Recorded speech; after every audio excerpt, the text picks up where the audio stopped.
يا مساء الخير. الفيديو اللي قدامكم ده فيديو كنت رفعته على التيك توك لمدة يوم واحد. هو كان ريفيو عن الباروكة ال 15 سنتي التل اللي هي من ورا ومن قدام، وكان بعد موافقة العميلة ان انا انزل الفيديو بصوتها. لكن تاني يوم بلغتني ان في حصلت مشكلة، فاضطرينا ان احنا نرفع الفيديو من على التيك توك، ومكنتش وقتها نزلته لا على اليوتيوب ولا الفيسبوك ولا الانستجرام.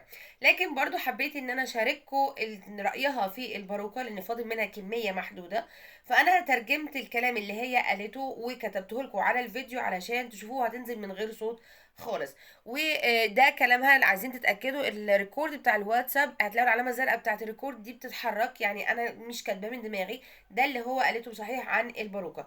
والباروكه فاضل منها زي ما قلت لكم كميه قليله. اللي حابب يطلبها يبعتوا لي رساله على الواتساب، وما تنسوش تتابعوني على قناه دودز ويجز شوب عشان تعرفوا اكتر عن الشعر الحراري. واشوفكم الفيديو الجاي على خير. باي باي.